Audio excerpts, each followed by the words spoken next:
লাঠি জাঠি জোঙক লৈ উত্তপ্ত বিধানসভা তদন্ত হ'ব লাগে স্যাৰ আগত এদিন আমাৰ বিধায়কক জেওৰা জপনা ক'লা কাপোৰৰো ওলাল সদনৰ মজিয়াত কথাটো কৈছে আমিও কৈছোঁ স্যাৰ আমি সকলোৱে মতামত একেই স্যাৰ আপুনি এটা মিয়া ডকাইতৰ কথাও ওলাল বিধানসভাৰ মজিয়াত যাতে এটা সদনৰ পৰা স্পষ্টতা যাব লাগিব বিজেপিৰ বিধায়ক ৰূপজ্যোতি কুৰ্মীৰ উদণ্ড আচৰণক লৈ বিতৰ্কৰ মাৰ নৌযাওঁতেই পুনৰ আন এক প্ৰসংগই উত্তাল কৰিলে বিধানসভাৰ মজিয়া এইবাৰ বিধানসভাৰ উপাধ্যক্ষক আক্ৰমণৰ অভিযোগ কংগ্ৰেছী বিধায়কৰ বিৰুদ্ধে নুমল মমিনক শাৰীৰিকভাৱে অপদস্থ কৰাৰ অভিযোগ বিধায়ক নুৰুল হুদা আৰু ৱাজেদ আলী চৌধুৰীৰ বিৰুদ্ধে এই অভিযোগ বিজেপিৰ বিধায়ক মৃণাল শইকীয়াৰ এনে বিস্ফোৰক অভিযোগৰ পাছতেই হোৱা ধোৱা লাগিল সদনৰ মজিয়া ডেপুটি স্পিকাৰক বাহিৰত এটেক কৰিছে আৰু তেখেত হস্পিটেলাইজ হৈছে হস্পিটেললৈ যাবলগীয়া হৈছে এইটো কেনেকুৱা দেখৰা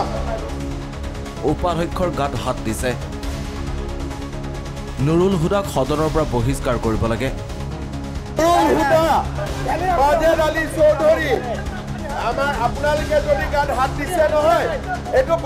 এনে ঘূৰস্থলীয়া পৰিৱেশৰ মাজতে মুখ্যমন্ত্ৰীৰ মন্তব্য নুৰুল হুদাই নুমল মমিনৰ গাত হাত দিছে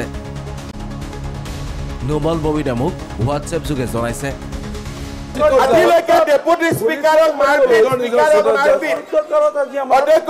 কালি যদি আপোনাৰ গাত হাত তুলি দিয়ে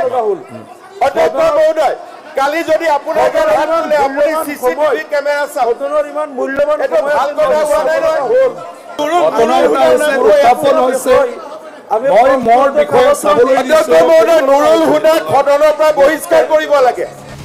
বিৰোধীক কটাক্ষ কৰি মুখ্যমন্ত্ৰীয়ে পুনৰবাৰ ক'লে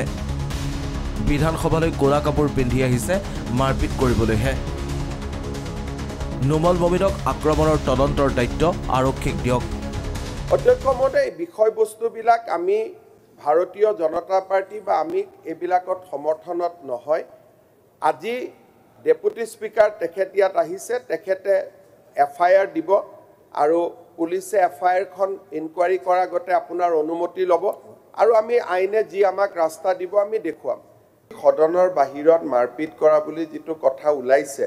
মই আপোনাক ৰিকুৱেষ্ট কৰিম যে আপুনি পুলিচক তদন্ত কৰিব দিয়ক আমি এফআইআৰ এখন ৰেজিষ্টাৰ কৰি আমি তাৰ ওপৰত কেছ ল'ম সঁচা মিছা যি হয় দেখা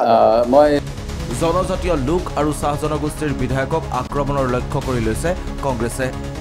তেখেতসকলে জনজাতীয় লোক চাহ জনজাতিৰ লোক এইবিলাকক টাৰ্গেট কৰাৰ এটা চিষ্টেমেটিক বনাই লৈছে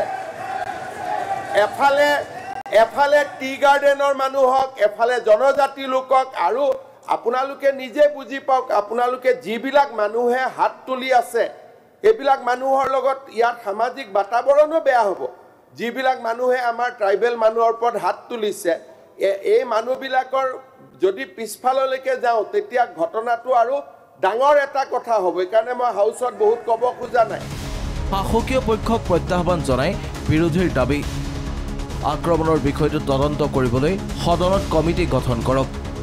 প্ৰথমতে আমাৰ নিজাববীয়াকৈ তদন্ত কৰা ভাল ছাৰ সেই গতিকে আপুনি হাউচ কমিটি দিয়ক আৰু তাৰপিছত দোষীসকলক শাস্তি দিবলৈ আমি যে আৰক্ষীক ছাৰ আপুনি ক'ব লাগিব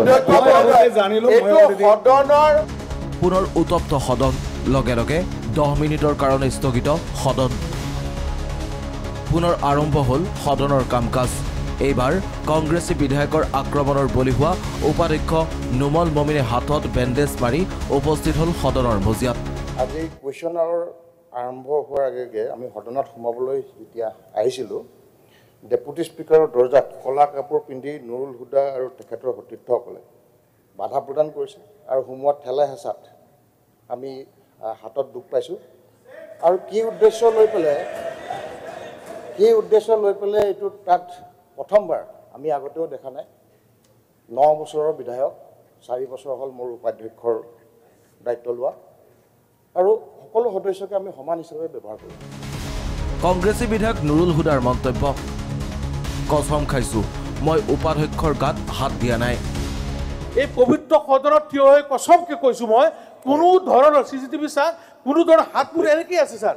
হাতটো এনেকে আছে ঠিক আছে সব চোৱা যাব ঠিক আছে একো হোৱা নাই মই ক'লো নহয় মই বিষয়টো